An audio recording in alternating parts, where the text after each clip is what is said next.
رمضان آ رہا ہے، تیاری کرو، جیسے حج پر جانے سے پہلے معافی مانگتے ہو، رمضان سے پہلے بھی ایک دوسرے سے معافی مانگو، ایک دوسرے کو معاف کرو، ایک دوسرے کو درگزر کرو، خود جا کے معافی مانگ لو، اللہ آپ کا مقام اونچا کر دے گا، مرتبہ اونچا کر دے گا۔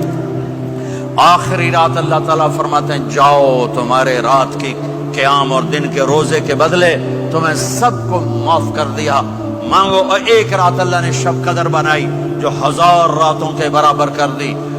وہ آج آپ کی تو راتیں ہی بڑی چھوٹی ہیں، 5 راتیں جاگ لو، 3 گھنٹے دی بھی نہیں رات ہوندی، تو 5 راتیں جاگ لو، 21 23 25 27 29، ان میں سے ایک رات ضرور شب قدر ہوگی۔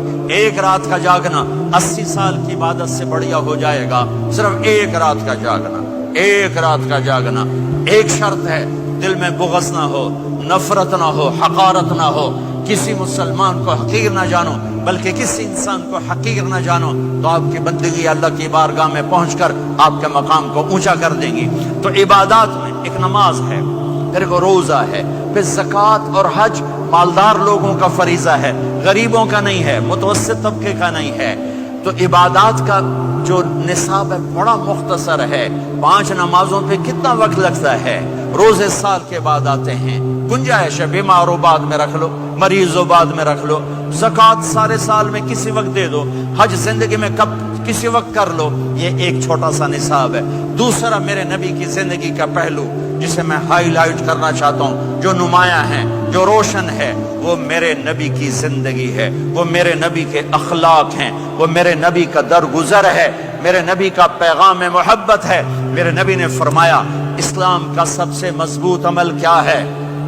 ایو اور الاسلام اوثق۔ صحابہ نے کہا الصلاۃ، نماز، آپ نے کہا نہیں۔ جہاد، آپ نے کہا نہیں۔ روزہ، آپ نے کہا نہیں۔ حج، آپ نے کہا نہیں۔ اسلام کا سب سے مضبوط عمل کیا ہے؟ صحابہ، نماز، جی نہیں۔ جہاد نہیں، روزہ نہیں، حج نہیں۔ اچھا یا رسول اللہ پھر کیا ہے؟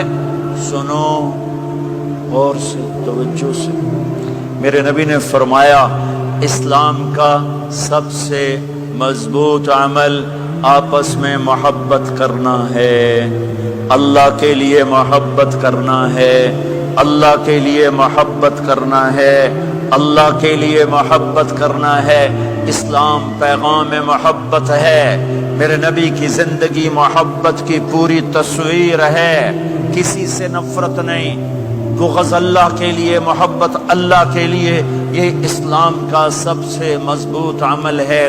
میرے بھائیوں، میری بہنوں، اب دور دراز جگہ میں ہو، اب آپ یہیں کے، جن کے پاس پاسپورٹ ہیں وہ یہیں کے شہری ہیں، یہ آپ کا دیس ہے، یہ آپ کا وطن ہے، اسے محبت سے بھرو۔ پاکستان کی نفرتیں یہاں نہ زندہ کرو، ہندوستان کی نفرتیں، بنگال کی نفرتیں یہاں مت زندہ کرو، آپس میں امت بن کے رہو، مذہب کے نام پہ مت لڑو۔ یورپ میں یہ آگ لگی ہوئی ہے، میں بہت عرصے کے بعد آیا ہوں، مجھے نہیں پتا کہ یہاں مذہبی نفرت ہے یا نہیں ہے، لیکن چونکہ یورپ میں بہت دفعہ جانا ہوتا ہے، ہر سال ہوتا ہے، وہاں یہ جھگڑے، نفرتیں، ہماری مسجد، تمہاری مسجد، ان کے پیچھے نماز نہیں، ان کے پیچھے نماز نہیں، یہ تو مسلمان ہی نہیں، یہ تو گستاخ رسول ہیں، یہ وہابی ہیں، یہ کافر ہیں۔ دیکھو میں ہاتھ جوڑتا ہوں، امت بن کے رہو، امت بن کے رہو، مومن بن کے رہو، مسلم بن کے رہو، مومنہ بن کے رہو، مسلمہ بن کے رہو، اختلاف رائے کو برداشت کرو۔ یہاں چاند کے مسئلے میں اختلاف ہوتا ہے، روزے کے ٹائم میں اختلاف ہوتا ہے، علماء سے کہتا ہوں اس اختلاف کو مٹھاؤ، جس میں سہولت ہو سارے وہ لے لو۔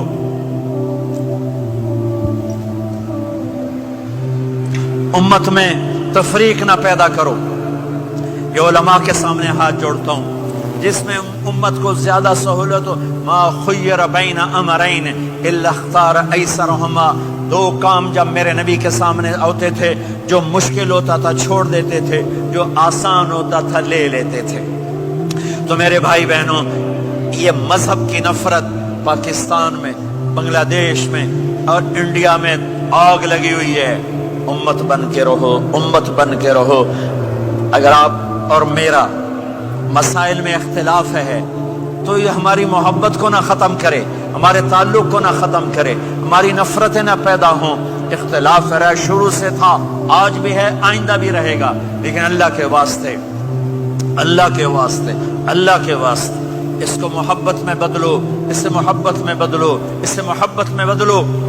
اختلاف رائے کو برداشت کرو، مذہب کے نام کی نفرت کو ہوا نہ دو، ہوا نہ دو، اس کو ٹھنڈا کرو، اس پر پانی ڈالو، اسے بھڑکاؤ نہیں، اس پر پانی ڈالو۔